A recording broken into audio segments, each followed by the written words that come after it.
to Elevate Louisiana Engage podcast. Elevate Louisiana was founded earlier this year to empower women leaders throughout Louisiana by connecting and educating them on the challenges impacting our state with data-driven, nonpartisan solutions to make a better future for Louisiana. Hello, I'm your host, Julie Stokes. Today we are recording our third in a four-part series on the state of higher education in Louisiana. These four videocasts are a prologue to an interactive webinar on August 28th between the members of Elevate Louisiana and our four speakers. Elevate's August 28th webinar will be a forum where our members will discuss Louisiana's higher education policies with the policymakers themselves so that our civic leaders can get more engaged in building a brighter future for our state. Our guest today is Dr. Monty Sullivan, who was selected as the fourth president of the Louisiana Community and Technical College System in February of 2014. Prior to being selected president, he served as chancellor of Delgado Community College in New Orleans, and prior to that, as executive vice president of the Louisiana Community and Technical College System, which we'll refer to as LCTCS. Welcome, Dr. Sullivan. Thank you. Thank you so much. It's great to be with you and appreciate the work that you're doing. This is critically important, I think, to the state as a whole, but also to our people. Thank you for all that you're doing. Well, you know, a lot of what we believe is just getting information that's objective from the policymakers themselves in the hands of regular citizens, and then giving our members an opportunity to engage with those leaders. Because so much of what people hear is politicized. It's really good to hear it from the policymakers themselves. So I'd like to start by just hearing a little bit about you and your background, and what do you see as the pressing matters of our day? Sure. So I'll begin with a bit of my own story. I grew up here in Louisiana, in the northeast part of the state. I grew up in a single parent home. My mother worked 2-3 jobs and put my brother and I through college, and have always carried with me the grit that it took for my mother to every day be a mother and father, but also provider, and the struggle that goes with it. You know, our friends at United Way do a great job annually of producing the Alice report. And what I'm reminded of is I was Alice before we knew Alice. And that was, that truly has made an impact upon me. And today, as I have an opportunity to help others, to help people that are in positions today, just like I was in as a young person in Louisiana, that to me is what should drive our policy, and what drives me every day to get up and go to work and do the things that we do. I'm honored to have an opportunity to work at the Community and Technical College System, because I believe that we sit at a critical point, a juncture where so many people across the state of Louisiana who need the education and skills to be able to advance in life. Our campuses are a gathering place. Over 160,000 students who show up on our campuses every year. 2/3 of those are female.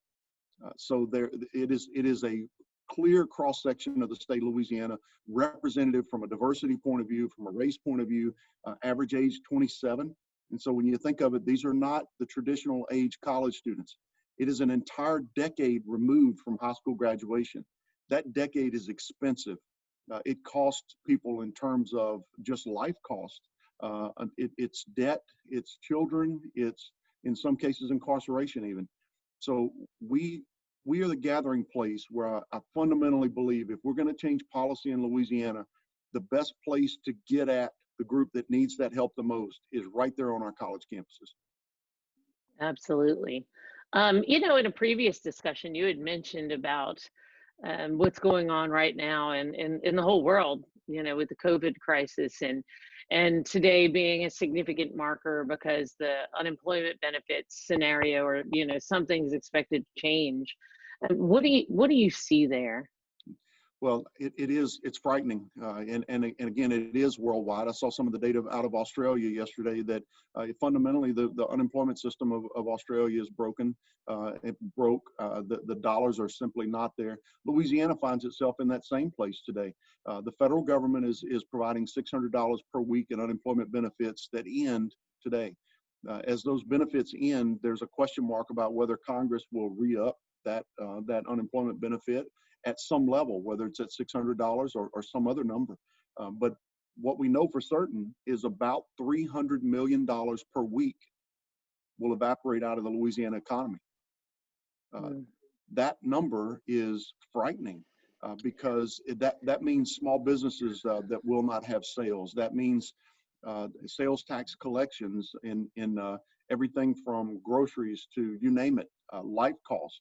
So there's a big bubble that is out there right now. It's our responsibility in community and technical colleges to make sure that we smooth that cliff because these individuals are about to go from $847 per week to $247 per week. That is a significant drop. That is the federal portion. On the state side, that $247 per week, we are in a place where our unemployment trust fund is nearing bankruptcy.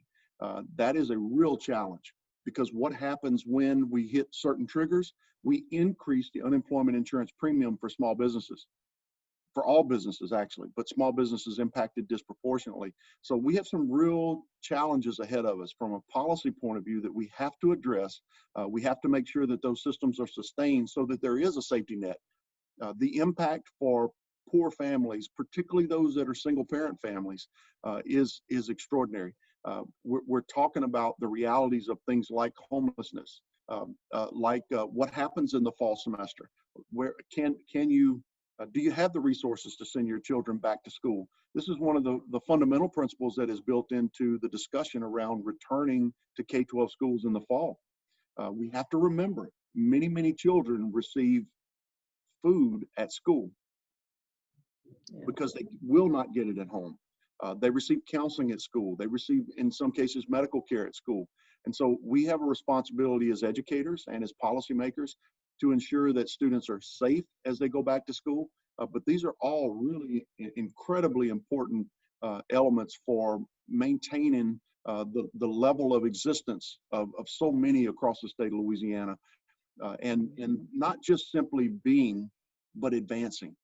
We cannot allow this pandemic to cause us to freeze. Yes, the economy's changing. Yes, jobs are changing. Yes, many jobs that were low skilled will not come back.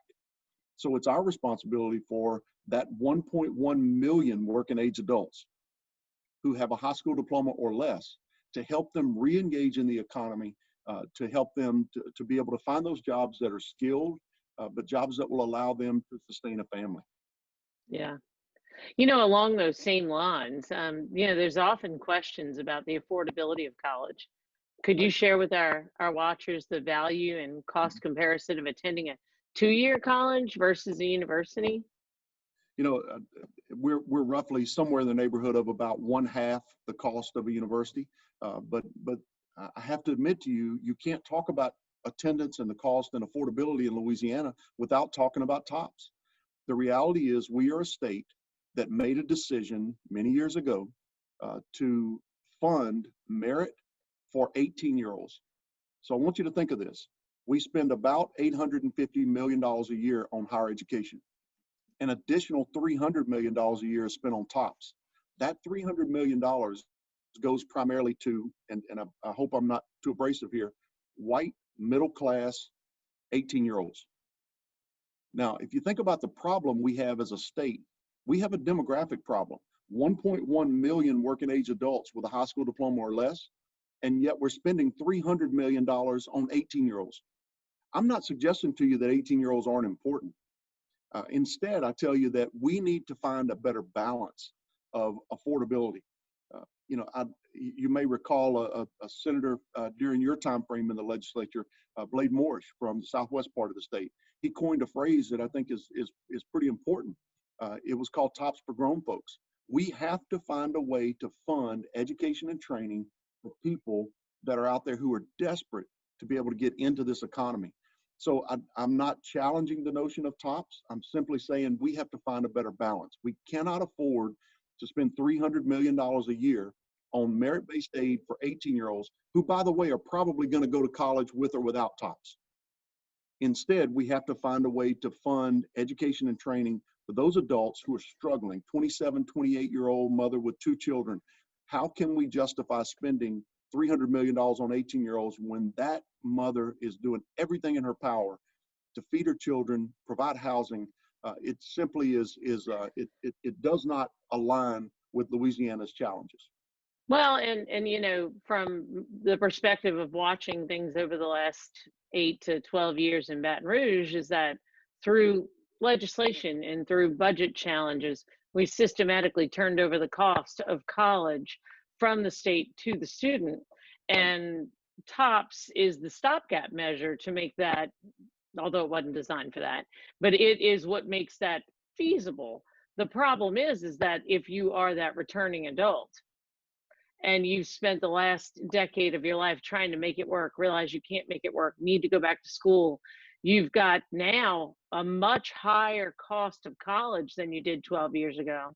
And in a lot of ways, you're getting, take this with a grain of salt, but in some ways, you're getting less for it because the state, the total dollars are lower. It's just that the students paying so much more. So it's a big issue. You've seen this over and over in your time as a policymaker in the legislature. You saw the budget making process. What is so frustrating, you sat on Ways and Means and had an opportunity to vote on many, many tax measures. Unfortunately, we think of tax measures equal revenue. The fundamental concept of community and technical colleges is we produce taxpayers. We move people from state program dependent, essentially a taker from the state's total, to a taxpayer. That I detest the notion that we need to talk about people in that way. But if it's the only way that people in policy roles are willing to acknowledge the value of people and the importance of giving people an opportunity out of their circumstance, then we'll talk about it any way we need to. So oftentimes in House appropriations where dollars are appropriated, I talk about the notion that we need to spend more time focusing on investing so that we have a return in the form of taxpayers. This past year, as a point, we graduated about 32,000 students. That 32,000 students in the calendar year that was 2019 earned $1.58 billion in real earnings all across the state of Louisiana.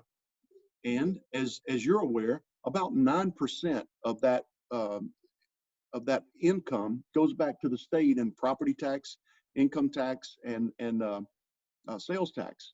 That 9%, that means that you just took someone who maybe was making $8 an hour and you turned them into a net giver back to the state. That's what we need more of, and it helps to drive the economy. It provides a workforce for our business partners. Everyone wins when more people are educated and skilled, more people working. That's what's good for Louisiana, and we have to do more of it. Well, and I agree. One of the things that you hear very often about companies that want to relocate to Louisiana is that they need workforce, that we can't meet the demands of, you know, what they need for their workforce. So I'd like to kind of talk about, you know, along the same vein of the last couple of things that we talked about, what opportunities exist for students to help pay for tuition to attend two-year colleges? And I'm primarily talking about right out of high school. Sure. And I think that's TOPS Tech, right? So there is a TOPS Tech opportunity for students. Also, students who earn TOPS can attend two-year colleges. There are many students who choose, even with TOPS performance and the highest level of TOPS, they choose to go to a two-year college because of the lower cost. And those students, roughly, we get about 5% of the total TOPS dollar, so about $6 million out of the 300 million. And so I want you to think about the impact that we could have if more of those dollars were put into a need-based aid fund. So Louisiana's need-based aid is the GO grant. We put about $30 million a year into that fund. So that's 1/10 of what we spend on merit-based aid. So those young people at the age of 18 typically have had an opportunity for dual enrollment. We've seen a lot of focus on dual enrollment as a policy from the current governor as well as from previous administration. So we built good infrastructure there. Our students are now coming out of high school with more certifications, not just a collection of classes. There's also a fundamental principle that I think is important for the public to understand, is that dual enrollment and college is no longer for the smart kids. It's for every kid, every single child. What's happened in this nation from 1916, 1914, when we had compulsory education laws for K-12, the goal at that point was high school, complete high school. Today, completing high school doesn't buy you much in this economy. And so the responsibility is to get those 18-year-olds into college, to get them into a training program of some type so that they have a certification, they have some skills, because skills is the currency of our day. Without those skills, it's impossible to make a living in this economy. And so stemming the tide of those people who are either not attending college, perhaps not even finishing high school. One of the policy decisions that our board made about 4 years ago, we eliminated the high school diploma for admissions. You don't have to have a high school diploma to attend our 2-year colleges. And the reason is very simple. There's very little evidence that suggests that a high school diploma prepares you any better to succeed in the classroom in college than life experience. In fact, what we find is the opposite. The 27-year-old that comes in after 10 years of life, kids, they are extraordinarily motivated. They show up at class, they turn in their assignments, they sit on the front row, they engage with the faculty. Our faculty are excited to see that population show up, instead of feeling as though perhaps at times you almost have to chase the 18-year-old population to get them to show up to class and to do the things that need to be done. Very different population. That's one of the parts of the curriculum that we're excited to be able to teach. Having those young people at 18 see someone who's 40 returning to college, that's more important than any English or math lesson you could ever receive, because it's a picture of, I need to do this now, rather than to find myself in that very difficult spot in my late 30s or 40s, trying to go back to college. So we're excited about what's going on across Louisiana. We're excited about the fact that we've moved from nearly 20,000 graduates to now 35,000 this past year. That's as fast a growth trajectory as anyone in the nation is having. The reason for that is very simple. People see the value of those certifications, and they see the value because of its market value in earnings. So I go back to that earnings discussion. The average person who earns a credential from our colleges earns over $45,000 a year the first year out of school. Now think about someone making minimum wage in 1 year moving to $45,000 a year. That's a huge leap. But I have to tell you, that's probably not the final goal. Those students need a couple of years of work experience and then have an opportunity to move back into education, gaining additional skills. And we are in a place where the workplace is in hyper change.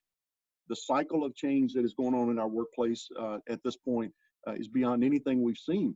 And so these students are coming in and gaining certifications and skills, but they know they have to come back within the next 2 to 3 years, or else they're going to be left behind. So what do you need, as the head of LCTCS, what do you need to enable you to get more students? And I'm talking about more high schoolers to be in dual enrollment, to Right. have more high school graduates to come to LCTCS. I mean, regardless of whether that's on a TOPS program or if they couldn't meet the requirements of any TOPS program. What do you need to be able to educate this state and give them professions? So great question. And I think it comes down to a couple of points.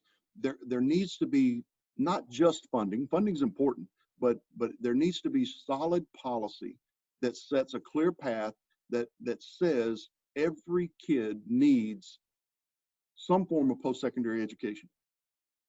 That statement from policymakers, from adults, says to 18-year-olds, oh, wait, the finish line has moved. And so now there's more that I need to do. So policy change as well as funding to go with it is point number one. As it relates to adults, we need some type of funding mechanism for those adults to ensure that they have the dollars to go to school. There are many people who have the perception, two perceptions. In fact, one of our colleagues, the current state treasurer, has said to me a number of times, I worked my way through college. Well, he did work his way through college, but I will tell you that was at a very different time. The number of hours required and the amount of wage earned at that point in time was very different than it is today. The second point that people will make is the federal government offers financial aid. Well, yes, the federal government does offer financial aid for our students if they qualify. But here's the challenge. That pays for school. What about paying for life? What about rent? What about groceries? What about childcare? All of these other things that the cost of which has spiraled over the years at a level that the federal government's student aid package has not been able to keep pace with. So we need some level of aid for those adults to give them an opportunity to get back in. And it's not just associate degrees, it's certifications. And then the third point, we as a state have a funding formula for higher education, but that funding formula does not fund short-term skills-based training. So if I wanted to go back and get a mechatronics certification, because I know there's an opportunity down at Latrim, right there in your backyard in Jefferson Parish, you have an opportunity to go to work there, but I've got to have that mechatronics certification. It's probably going to take me about 10 weeks. That's not the traditional college classroom circumstance. And so the college is not paid from the state of Louisiana for that. Instead, they have to charge the full price to the student. And typically it's cash because the aid doesn't apply from the federal government. We need a funding process that funds that type of skills education. Many states refer to it as a non-credit funding formula. I don't care what you call it. The bottom line is it's the best investment we could make in Louisiana's people. Skills equal opportunity and employment equals a better economy for Louisiana. Okay, so I want to unpack a couple of those things that you just said. First, I'm going to start with the last things. It's the freshest in everybody's mind. But on the funding model discussion, that funding model is decided inside of regions, correct? That's correct. Okay, so when we reassemble for our webinar or our higher ed policy symposium, we're going to have Kim Hunter-Reid in there. Yes. And I'd like to revisit that because Sure. that's one of those things. I mean, what have the efforts been so far to have that happen? Dr. Reid has been the biggest proponent for developing this type of fund. In fact, she and I had an opportunity to go sit with our governor and ask specifically, as part of the discretionary funds from the CARES Act, the GEAR fund, we were able to secure 10 million of the 50 million specifically for short-term training. Our policymakers are beginning to understand the value. The question now is, how do we take the next step to make sure that it is a common practice so that the person on the street understands this is possible. Right now, to have it as pools of money here and pools of money there, that's great. We're excited about it, but we need something that people can count on. Yeah, well, the opportunity cost is a big deal because there's a tremendous opportunity cost to going to school, because then you can't maybe work 2 jobs at minimum wage. You can only work 1 job at minimum wage. Yeah, I would encourage you, if you're interested in this topic, to go out and take a look at what the current governor of the state of Virginia has just put out there. Governor Northam created a funding mechanism much like what we're talking about here, but he included a key element. He provided a payment to students as long as they were continuing to make progress in class that essentially bought the amount of time that they would have had to work. So instead of having 2 jobs, 2 part-time jobs, or a full-time and a part-time, now I've got a little bit of additional cash that helps me to get through that 10, 12, 15-week certification period. There's an old adage around athletics: you can't steal second when you put on first. And the reality is these folks can't turn loose of the jobs they have today in order to be able to get the certifications needed to advance. Right. Okay, and the other thing that I wanted to kind of circle back to was the first statement, that to have some sort of policy statement that would say that our students really need to have post-secondary education. What do you envision there? So I think you saw a portion of that from our governor in the last regular session, where he brought forward a statement of every student should have access to 2 courses. As a junior, every student should have access to 2 courses as a senior. And courses are great, don't get me wrong. I love the policy direction, but I think it's even broader than that. We need to send a clear message to every young person that something beyond high school is necessary. That doesn't mean that everyone needs to learn, to take a British Lit course. That's not what we're talking about. Instead, we're talking about students who need to gain skills that help them to be able to go to work, to be able to make a living for themselves. One of the things that's happened across time, the last 20 years as an example, we have lost many of the programs that in high schools in areas like Future Farmers of America, Future Business Leaders of America, all of these clubs that were so important throughout the 60s, 70s, and 80s, that we began to lose focus because we focused on testing and accountability. Those programs have begun to shrink backward because we're taking so much of our time in test prep and in testing to try to demonstrate accountability. When the reality is the testing accountability does not show preparedness for life. Instead, those programs that we had are really teaching students how to deal with life. Yeah, it's such a double-edged sword because you need accountability. You do? It's like all of life and all of politics and all of governing. It's a fine line, you know, and it's a lot of nuances, and that's what we kind of hope to show, you know, through our discussions here. Since we are made up of women leaders, Yes. one of the questions that I wanted to come back to was about the female workforce. We just had a legislative wrap session with 4 female legislators, and we talked a little bit about early childhood education.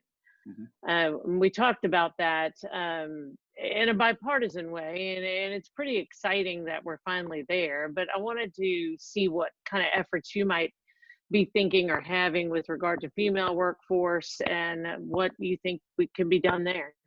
Yeah, absolutely. Look, I can't think of a more important focal point right now than preparing the female workforce. And I don't say that simply because we're in this discussion and that's the focus of your organization. Our colleges have been at this for decades because we recognize if we're going to improve the lot of Louisiana, if we're going to improve the economy and the state as a whole, we're not going to do that by improving the lot of only the male population. I mean, we spent years educating and skilling people in the trades that were male, which perpetuated the common notion that females were to stay at home or to have certain kinds of occupations. The reality is the best welders we produce are females. And industry leaders will tell you, give me a process operator that's a female and a mother every day of the week over the male. And I love it. It's helped us to be able to do things with industry. As an example, when we began to ask our female graduates, what are the things that concern you the most a year into your job with company X? Well, I show up to work and I wear essentially a coveralls, right? And that coveralls, they were made for a male. I have to roll the sleeves up. I have to roll the legs up. It creates a trip hazard. And instead, you're able to go to the company and say, you know, you probably ought to consider uniforms that are made for women. A fundamental change. It's amazing to me that in 2020 that would even be a conversation. But what we're seeing is we're seeing females grab hold of some of these occupations and take off running, and not just be good employees at what they do from a skill set point of view, but to become leaders within those occupations. That's exciting stuff. As I mentioned before, 160,000 students, over 100,000 of those are female. I shared the story with you, I think, previously, that at Delgado Community College at one point, we were approached about a gestational diabetes challenge or study that we were dealing with by one of our health providers and researchers. And we were asked the question, how many ladies are pregnant on the Delgado at any given term? That number was astounding, nearly 1,000 students who were pregnant in any given term. So if you think about that, women, children, that is the place that we have the ability to affect the greatest change for Louisiana's families. We're not going to change health outcomes. We're not going to change economic and poverty issues. We're not going to change attainment issues unless we focus on mothers. That's where it starts. And so we have a role in early childhood education, specifically to your point. We train most of the early childhood educators in the state. Our programs are designed specifically for that purpose. Now, one of the measures that we use, as I mentioned a few minutes ago, is earnings. But what we find in early childhood education is the earnings are so low.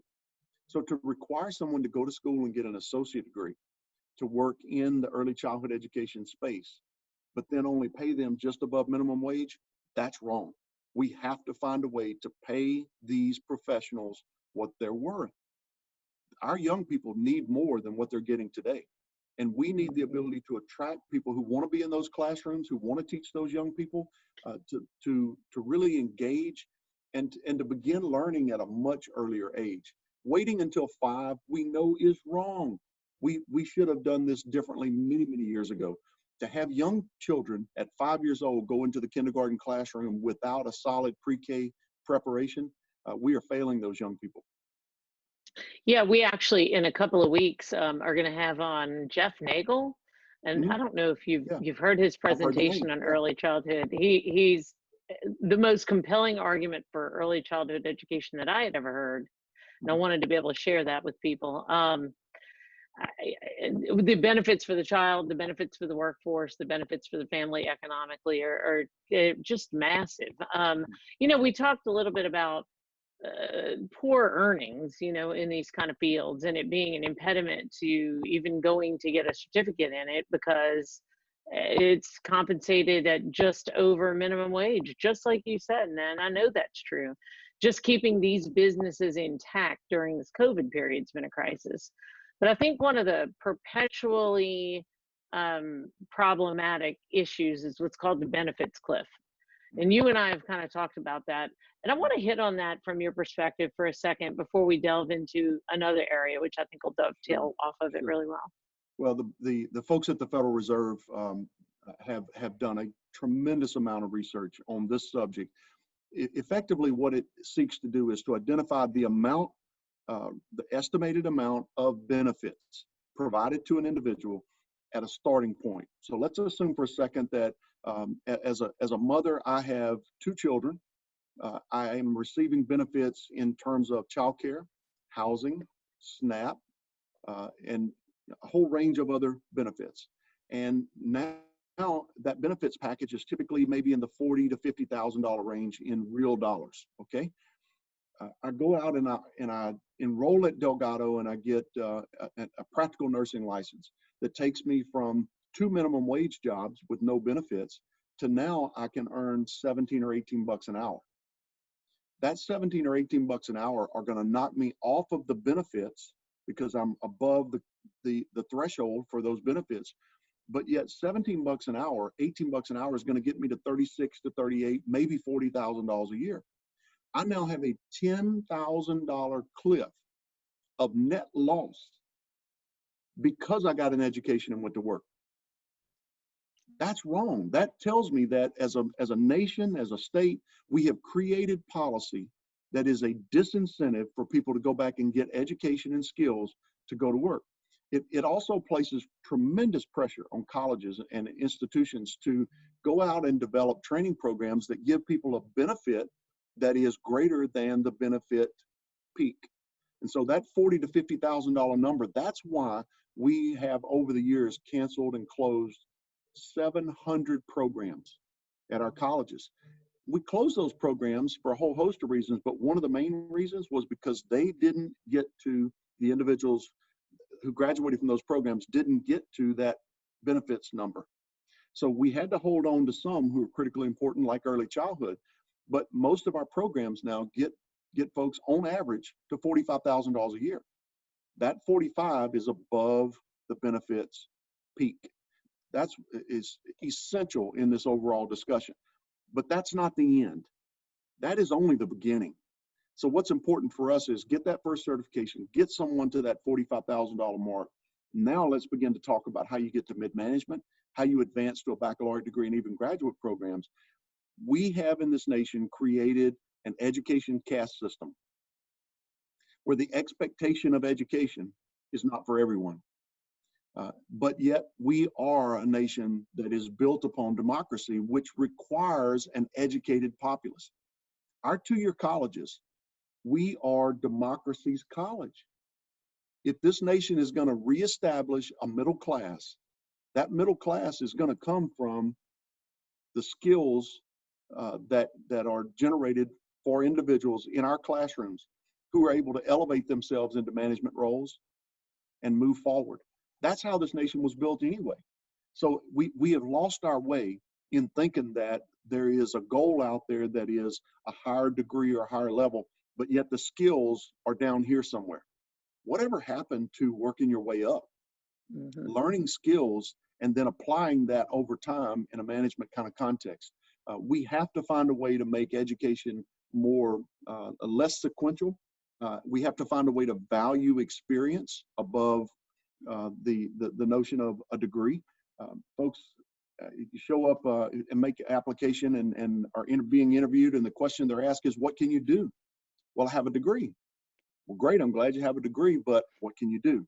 So this economy, it absolutely rewards skills, but those skills have to be above that benefits cliff. Yeah.